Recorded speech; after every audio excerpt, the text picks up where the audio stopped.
I'm Keith Gerard. I'm the Berkshire Regional Director for the Massachusetts Small Business Development Center Network, and I'd like to welcome you to today's event. Our strategic partners include the U.S. Small Business Administration, affectionately called the SBA. Additionally, the Mass Office of Business Development is a sponsor of ours, and we are proudly hosted by the Eisenberg School of Management at UMass Amherst. This webinar is part of a series of live webinars that we will be conducting, so please stay tuned for future announcements and future opportunities to be involved. I'd like to do a quick shout out and a big thank you to our own Jane Ballora for her work in organizing today's event. Thank you, Jane, so much. For those people who can't see, Jane's waving. So during the presentation, everyone will be muted. If you have questions, please post them in the chat window, and we will get to the questions after the presentation. If you have access to the chat window, if not, then what we'll do is just open it up at the end and you can ask your questions. All righty, so let's begin. Let's see here. I'm very happy to introduce our featured presenter, who is Mark Avnet, who is a senior business advisor at our Berkshire Center. Welcome, Mark. Thank you very much. Many of us and a lot of our employees are mostly working from home these days, and a lot of things to like about that. There's significantly better coffee. I will repeat that. There's so much better coffee. Good snacks, the occasional toddler walking across the video camera while you're on Zoom with your most important clients and contacts. For some businesses, it's actually less expensive to have people working from home. And a lot of companies are looking forward to changing their policies to accommodate work from home, even when they don't have to anymore. A bunch of us, including me, miss the social aspects of the office, but overall, it's not an incredibly bad thing, but it's not without dangers. Because working from home exposes how poorly most of our home networks are secured and how sloppy our security hygiene really is. And some bad people are taking advantage of it. Cybercrime is booming, specifically targeting the weaknesses of our home networks and computers. I think this says it all. According to CNBC, the average cost of a cyber attack to small business is $200,000, which puts a lot of them at risk for going out of business. And working from home increases the risk of attack because hackers take advantage of how insecure most of our networks and computers are. In short, home security really matters. So today we're going to go over 7.5 things you can do to easily protect yourself, make it harder for cyber criminals to turn you into a victim while you're working from home. Most of the things that we're going to talk about are things you've heard about, but according to security experts and research, even people who know what to do often don't do those things. So let's take a look at these things. The first thing, number one, firewalls. In real life, a firewall is literally a wall that separates something you want to protect from a fire. In the physical world, they're made of very dense fireproof materials, stone, bricks, concrete, steel, in the old days, asbestos, stuff that just won't burn or even let too much heat get through to the thing you want to protect. When working from home, the thing we want to protect is our data and our computers. And that means we need something strong enough to keep bad guys out of our computers and off the networks. So a firewall is a layer of security between your home network and the internet. You see the terms LAN and WAN are on this slide. LAN stands for local area network. And that's all the devices, computers, phones, smart speakers, Roku, Apple TV, smart dishwashers, smart doorbells, security cameras, things like that we use in our home. WAN stands for wide area network. That's the rest of the world. That's the internet. So the goal of a firewall is to protect the LAN from the WAN. You can and should enable firewalls in 2 places. Your router, sometimes it's a cable modem combined with a router, which is the main way that your internal network connects to the internet, usually through Wi-Fi. These are often given to you by the company you get your internet from, one of the telecommunications companies, phone companies, or cable company. Your computer is another place where you can enable a firewall, and you should. And especially laptops, because even if your home network is protected, when you take your laptop somewhere else to a coffee shop or somebody else's business or home, you can't assume that they've got a firewall on their network. Most routers and cable modems ship with a firewall enabled. Some may have features that are disabled. And if you have access to the built-in settings, and most of the time you will, you should, one, change the default router password to keep anybody else from logging in and taking over your network. It's the password that it comes with is probably something along the lines of admin or fast bunny. Change it to something that you can remember that no one else is going to guess. We'll talk about passwords in a couple of minutes. The other thing you should do is to change your Wi-Fi name and password. The name is what's going to show in the available Wi-Fi networks on your phone or computer. And the password can be anything you can remember and don't mind sharing with guests, because when people come over, you're going to want to, how do I get on your Wi-Fi? You want to tell them. Because of that, you also want to change your Wi-Fi password regularly. So that keeps people from logging in when they're no longer your guests, or from a car parked outside your house, right? You don't want to let that happen. Setting up a firewall on your computer is incredibly easy. If you're running Windows, make sure to enable the built-in Windows Defender firewall. You just open up the control panel and turn it on. If you got a Mac, go to System Preferences, select Security and Privacy and the Firewall tab and turn it on. It's that easy. It takes about 15 seconds to do that, and it can save your butt. All right, number 2, viruses. We have seen far too many of them lately, this one in particular. Biological viruses are tiny strands of protein that invade living cells. They hijack the cell to take it over, and then they start reproducing like crazy. And the goal of a biological virus is just to spread. That's it. We suffer as a result, and our bodies try to react and neutralize the virus, which can make us sick. And that's actually what's killing the people who have been infected with COVID, is the body's reaction to it. Computer viruses are actually really similar. They're short bits of code that invade a working computer or phone and take it over. And they're designed to spread. And just the spreading may be enough to stop your computer or your phone from actually working well. But they often have other goals as well, to steal your passwords or steal data or send email to your contacts to spread the virus further. They can track which keys you're hitting on the keyboard, depends what they were designed to do. One of the most talked about security issues recently is called ransomware. And that's where hackers install software on your computer that encrypts it, takes it hostage until you pay them. And even then, they don't always release the computer. The high profile attacks we've been reading about are against school systems. I think Baltimore was completely taken over. Local governments and hospitals. It's unbelievable that people would do that. But recently, people working from home have also been attacked. It's better to stop them before they stop you. And antivirus software is probably the best thing to do to get started. You've probably heard terms like worms and Trojan horses, and I just mentioned ransomware and viruses. These are all different types of what's called malware, basically evil software. There are probably literally a zillion antivirus apps you can install on your various devices. On Windows, the absolute easiest thing you can do is to use the built-in Windows Defender program. It comes with antivirus. You search for Windows Security in the taskbar, you click on Virus and Threat Protection, and click the switch and enable the built-in scanner. Then you can tell it to update the virus definitions. After that, it'll do it automatically. And then run a scan, which can take a while if you have a large hard drive. Macs, unfortunately, don't have a built-in program. There is a myth that Macs don't get viruses. It is not true, like many myths. They can. So you need a third-party program. Macworld.com is a pretty good source for comparisons with recommendations for best paid and best free antivirus programs. And the free programs are really good. You don't necessarily need to buy anything. Norton is one of the more famous antivirus programs, but it's sometimes beaten by the free ones.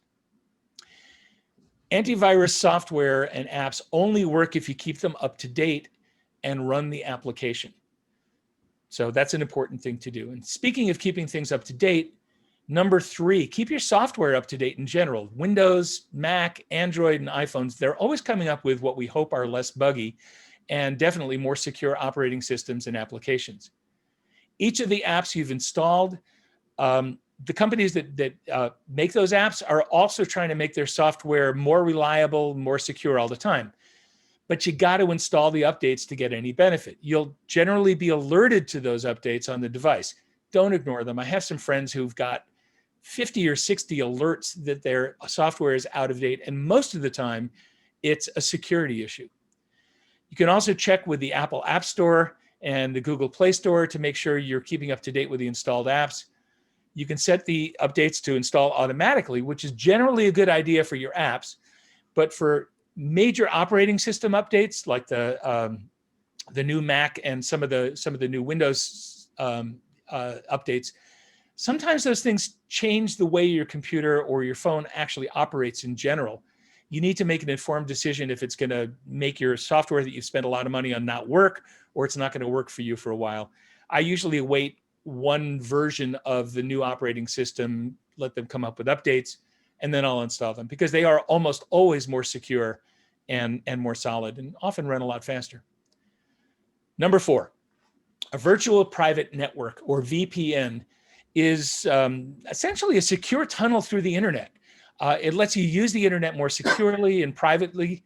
It encrypts data so it's unreadable to anyone who's not on the VPN, and it masks your computer's physical location and its IP address, which is the address of the computer itself. And that keeps other people from using that information against you.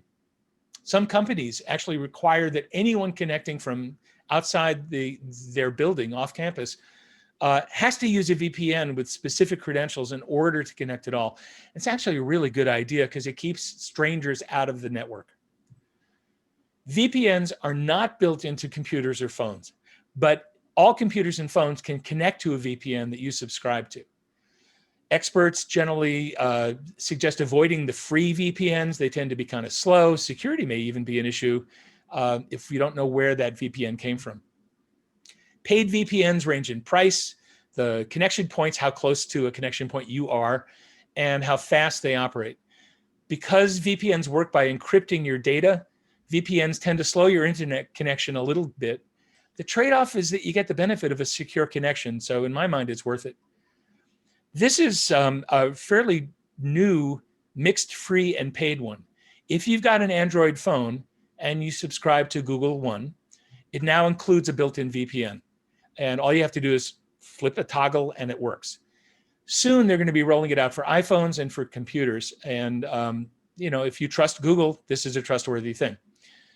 For the rest of us, a quick search on the internet for a best VPN service 2020, or soon to be best VPN service 2021, will give you just a long list of recommendations.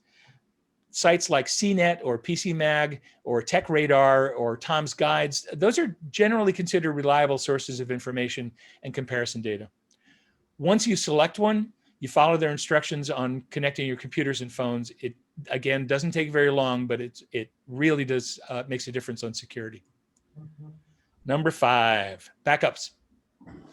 I am not sure if it's happened to you yet, and it's always yet because it's going to happen. It is a horrible feeling to lose your data, not just a document you're working on or an email, but everything that you've got in your computer or phone.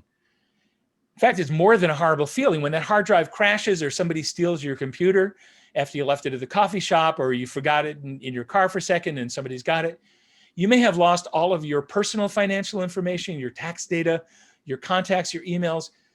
And if you're doing business from home on that computer, your entire business can go up in smoke. Backing up your data early and often can make the difference between your business's life and death, and if you're like me, your ability to sleep at night. There are 2 main types of backup: local backup to a different hard drive, and cloud-based backup to a data farm somewhere out of the internet. The easiest way to back up is to attach an additional external hard drive to your computer and then use the built-in backup software that's included both in Windows and Apple computers. The computer copies your data to the drive on a schedule, usually just from your documents folder. That's the easiest thing, and most people store their important stuff in there. If anything happens to the main computer, you've got a drive with those same files that you can use immediately on a different machine. You just drag and drop. Once you make your first complete backup, which can take several hours if you've got a really big hard drive, additional backups are incremental, which means you're only backing up things that have changed. That may only take a few minutes if you haven't done added a whole lot to your hard drive. Additionally, you may choose to clone your drive to a second external hard drive. A clone is a complete backup that includes everything: your operating system, your applications, things, all your data, everything. And it gives you the ability to take that drive and put it into a replacement computer and boot from it. It's as though you had your original computer working, and then you can get the other drive fixed or replaced if you need to. So the benefits of doing a local backup: it's really easy to do. It's pretty inexpensive. Very large external hard drives now cost $50 to $100. Really big ones may cost, as much as $200. Oh my God. But your data is priceless. If you're looking to compare the cost of rebuilding your business, not such, it's not a big cost. It's easy to make multiple copies. You just get additional drives and add them. And it's easy to manage restoring because all of that information is local and it just comes in over USB. You got to remember to connect the backup drive. And if you set the schedule to run at night and turn your computer off, there's no backup. I was talking with somebody the other day who remembered that she had her backup drive and she couldn't remember where it was. It was in the bottom drawer in the room where she used to keep her computer. So there's nothing on that drive that's actually a current backup. That's not a good habit. Really important to keep this thing up to date. And it's also really important to, my friend aside, to move the backup drive to a separate location when your backup is done. Anything that takes out your computer, if you have the drive sitting next to your computer and you have a lightning strike nearby and power goes up and your computer's down, if your backup drive is also connected, there's a good chance it's going to go down. Or if you spill coffee on something and that happens, or your cat knocks over coffee, you just want to make sure that you've always got a backup somewhere else. That's another reason to think about cloud service backup. Cloud service, these are large storage farms out somewhere on the internet that allow you to back up your computer files to their hard drives. They encrypt your data and they back up the backed up data that you put up there. So it's a secure way to make sure you've got a copy if you need it. You can think of it kind of like Dropbox, but instead of syncing your files, they just store whatever it is you put there. And if you back up your drive to it, that's what's there. The benefits of cloud backup: it's really easy to set up. You subscribe and use their backup software. Companies like Google and Microsoft and Carbonite and Acronis and Apple all make this software, and they all offer these as services. It's easy to manage backing up. And a lot of these also offer backing up your phone at the same time, which is kind of cool. It's about as disaster-proof as you can get because these are large companies with redundant backup. They have multiple drives and back up their drives onto tape, move them to different locations. A couple of things to be aware of with cloud backup: prices range from a couple of dollars a year to hundreds of dollars a year, depending on your storage needs. The initial backup can take days because you're copying what's on your computer through your internet connection up to the cloud. It's not using 100% of your internet connection because you want to be able to work at the same time. And most of us have much faster download speeds from the internet to our computers than we have going the other direction. Computers also need to be turned on and on the internet to back up. A local backup to a drive that's sitting on your desk, you don't need to be on the internet. But if your backup is on the internet, you got to be connected. It can also be pretty slow to recover data because it's got to come back down from the internet to your computer. So cloud, local, which one should you pick? Both. Best solution is the one that gives you the best data security, and that means do both of these. You cannot have too many backups. I am a veteran of far too many computer crashes. So I have what many people think is an insane backup scheme, but it is hourly incremental to a local hard drive, a nightly clone to another drive, and a weekly clone to a third drive. So at worst case, I will have lost a week. Additionally, all of my files are kept current on the cloud. I have everything being backed up to Dropbox, Microsoft OneDrive, and Google Drive because I am nuts. And because of that, sometimes I'll just print something out and stick it in the file cabinet. I don't want to lose data. While I was working on this presentation, I actually had to recover my drive because I was installing some software and something happened, it hiccuped, and my laptop drive just stopped working. because I had all these backups, I was able to restore the data and lost absolutely nothing. You want to be in that same kind of situation. All right, number 6, passwords. For people on the phone, this is a list of passwords, things like admin, 12345, I love you, QWERTY, 123123, 321321, ABC 123. If you see your password on this list, you should not be making up your own passwords. Passwords prove your identity. And then we use that proof to access applications and sites in our computers and data and voicemail and bank and financial information, stock information, things like that. Mission critical business data we protected behind passwords. Choosing a good password that's secure, but also one you can remember is a real challenge. It's never a good idea to make it too easy. So make it hard. And this is the key here. Don't use your high school's name. Don't use your first pet's name. Don't use your favorite movie or your favorite musician or your favorite book or your stripper name or your graduation or birth year or your favorite sport. Basically, anything that's on a Facebook quiz, you shouldn't use. And in fact, many of the Facebook quizzes are designed specifically to get your passwords because they ask questions that are common, that the answers to which are common passwords, or a clue. It may be your security question. One of the security questions that my bank keeps asking is, what's your pet's name? Well, if I also answer that on a Facebook quiz, somebody who sees that is going to be able to use it. Bit of advice about those kinds of security questions from banks. You don't have to answer your pet's name. You could, what's your pet's name? And you could say coffee cup. It doesn't matter as long as you remember what it is.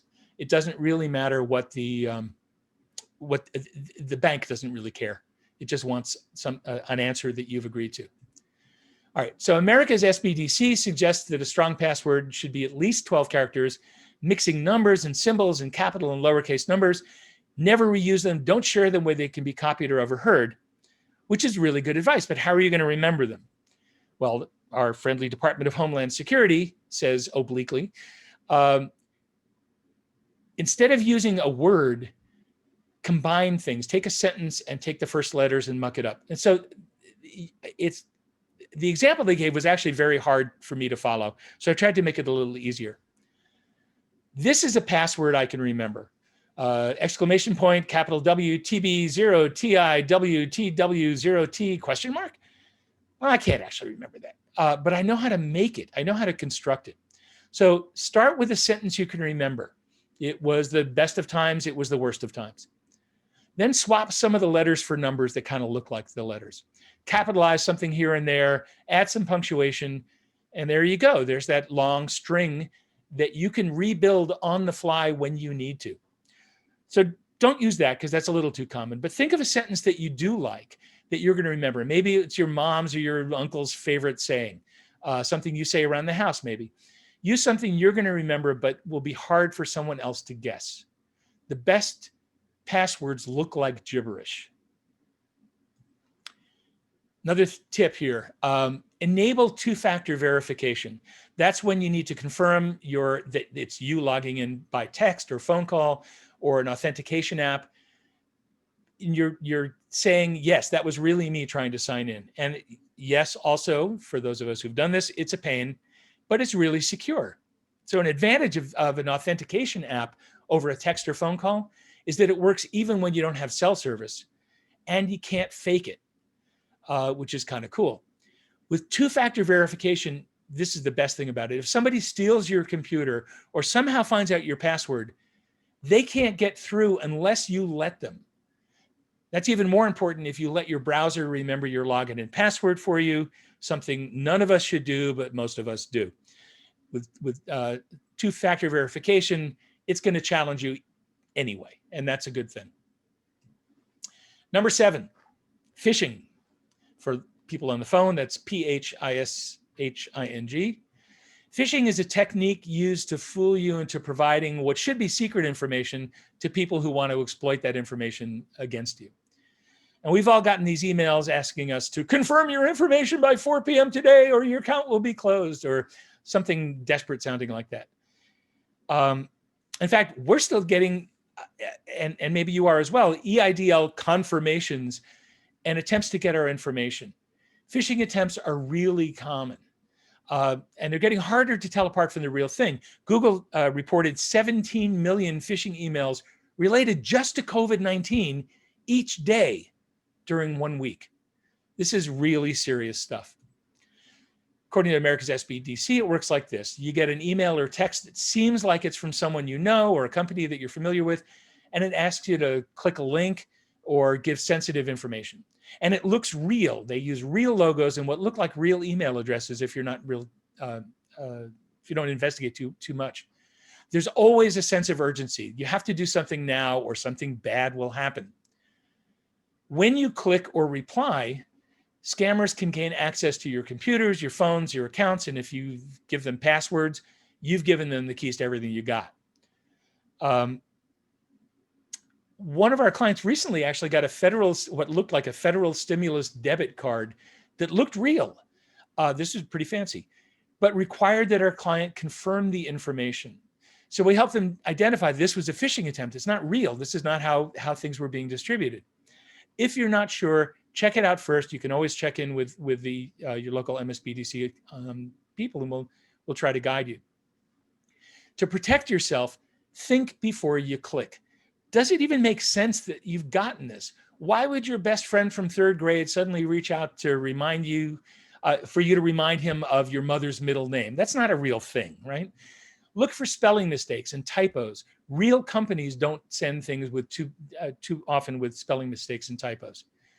And you can hover your mouse, at least on a computer, over the link they want you to click, and you may see where it actually links. So here's an example. I got this just the other day, and it looks reasonably okay. It's from PayPal, right? Resolving your account. Okay. First, my junk mail filter caught this, but sometimes I think I know better than that stupid filter. But check out the return address. It's a bunch of gibberish at madrid.serverhost.net. That's not PayPal. Second or third thing, I'm in the US, and they spelled Resolution Center, C-E-N-T-R-E. Well, in the US, we spell it Center, C-E-N-T-E-R. There's a missing apostrophe here. It's not a big deal, but generally somebody will be proofreading this if it's from PayPal. And if I hover over the link they wanted me to click, I can see the real address, which is a Spanish domain ending in .es. This is not a PayPal thing. I got this at 9 o'clock this morning. They know I'm affiliated with UMass Amherst. But look at the to field. It's to recipients, period. Not my name. The return address is no reply at umass.department. That's also not a real thing. If you look at the capitalization, random words are capitalized. That's not how UMass works. But if I weren't sure about it, and I just wanted to make sure that I'm not missing something important here, you could do this. You type the company's real URL into a browser yourself. Don't click the link in the email, and then log in that way. If the email is real, there's going to be a message for you waiting. Call the company or vendor or the person, see if they know anything about it. Call your friend from 3rd grade and say, hey, dude, did you send me this email? He goes, what? No, I haven't talked to you in 100 years, right? Check this stuff out. If you take a moment and click before you think, if you take a moment and think before you click, you're going to save yourself a lot of aggravation. In other words, what you got to do is use common sense. And that's the 7.5 tip here. Don't share confidential information on social networks. Make sure unauthorized people can't access your computer physically, including children and pets. They can actually change your login information or lock you out of systems just by randomly hitting keyboards. Never say, it's late, I'll back this up tomorrow, because that's when things crash. Just do it. Or better yet, have a system that makes it automatic. You're going away for the day? Shut things down. Nobody can get in if the whole system is turned off. My dad fell for this one. You got a phone call. I'm calling from Microsoft to tell you that our data shows you've been hacked. Well, no, you haven't been hacked, but you're about to be if you give them the information they want. It took me almost a week to undo the damage that he enabled this company to do to his network. This is from World War II, I think. Loose lips sink ships. Don't give away information. Don't tell anyone your passwords, ever. Think before you click.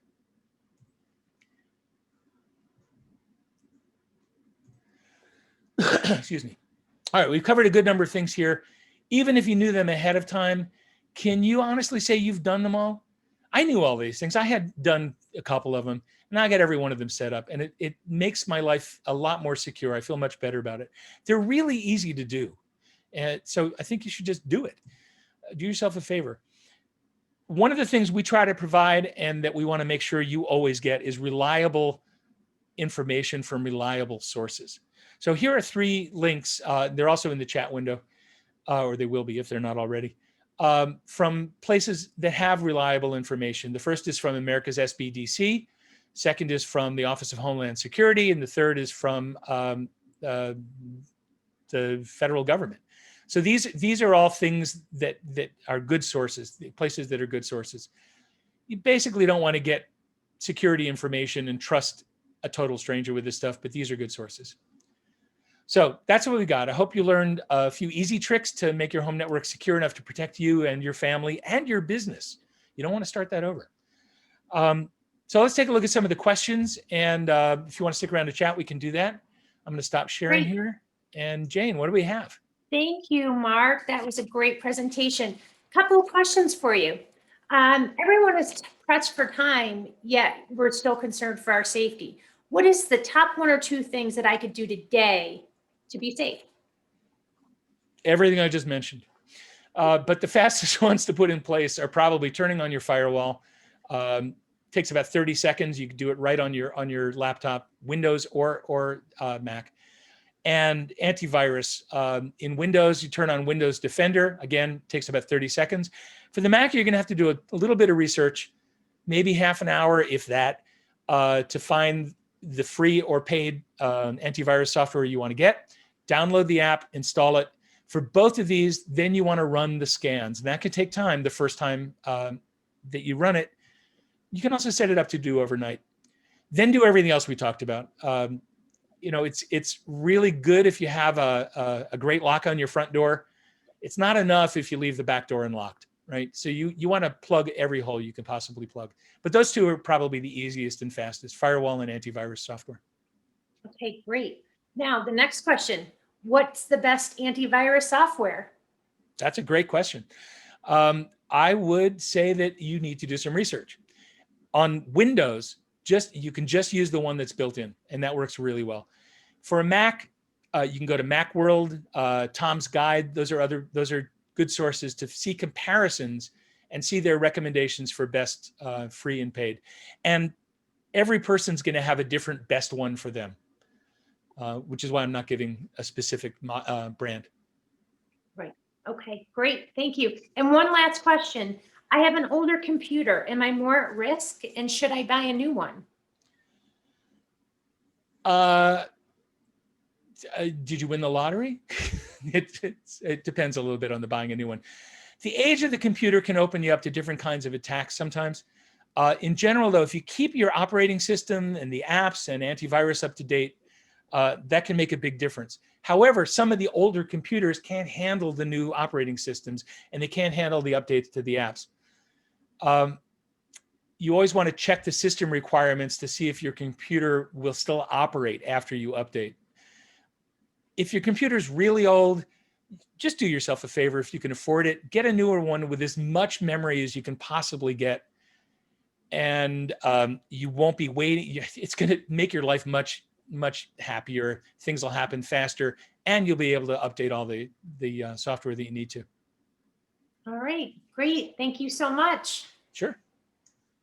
Great. Well, thank you, Jane, and thank you, Mark, for the presentation. I want to thank Mark. Thank you very much, Mark, for your presentation. Very informative, a lot of information there to digest. I want to thank the audience for your participation and you coming in here. Hopefully you've learned a few tips and how to keep your home network safe. This is a recorded webinar, so we will be sending the recorded webinar to all the people who registered. So please look in your email box for that. And without anything else, I again want to thank everybody for their attendance today. And until next time, be prosperous. Thank you.